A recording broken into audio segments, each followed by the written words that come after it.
നമസ്കാരം. മധ്യ തിരുവിതാംകൂറിലും തെക്കൻ ജില്ലകളിലുള്ളവർക്ക് മൂന്നാറിലും വാഗമണിലും ഒന്നും പോവാതെ അതേ വൈബ് കിട്ടുന്ന ഒരു സ്പോട്ടിലേക്കാണ് നമ്മൾ ഇന്ന് പോകുന്നത്. മറ്റെങ്ങുമല്ല, തിരുവനന്തപുരത്തുകാരുടെ സ്വന്തം പൊന്മുടിയിലേക്ക്.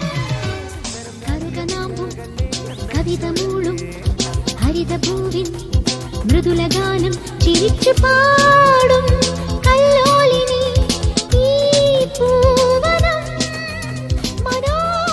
താഴെ നിന്ന് 22 ഹെയർപിൻ വളവുകൾ കയറി മുകളിൽ ചെന്ന് കഴിഞ്ഞാൽ നമുക്ക് കാണാൻ സാധിക്കുന്നത് പ്രകൃതി ഒരുക്കിയ ദൃശ്യ വിസ്മയം തന്നെ. കണ്ണെത്താ ദൂരത്തോളം കോടമഞ്ഞിൽ കുളിച്ചു കിടക്കുന്ന അഗസ്ത്യാർകൂട മലനിരകൾ, പച്ചയുടുപ്പിട്ട് ശീതക്കാറ്റിൽ ആടിക്കളിക്കുന്ന പുൽമേടുകൾ. ഒക്ടോബറിൽ സീസൺ സ്റ്റാർട്ട് ചെയ്താൽ മിക്കവാറും ദിവസങ്ങളിൽ നല്ല കോടയിറങ്ങും. അതുപോലെ നല്ല തണുത്ത കാലാവസ്ഥയായിരിക്കും. ഫ്രണ്ട്സ് ആൻഡ് ഫാമിലി ഒത്ത് സ്റ്റേ ചെയ്യാൻ റിസോർട്ടുകളും ഉൾവനത്തിലേക്ക് ട്രക്കിംഗ് സൗകര്യവും ഇവിടെ ലഭ്യമാണ്. ഒറ്റ വാക്കിൽ പറഞ്ഞാൽ ഇവിടം സ്വർഗമാണ്. വരൂ, പ്രകൃതിയിൽ അലിഞ്ഞ് നല്ല ശുദ്ധവായു ശ്വസിച്ച് കണ്ണിനും മനസ്സിനും കുളിരേകുന്ന കാഴ്ചകളും കണ്ട് നമുക്ക്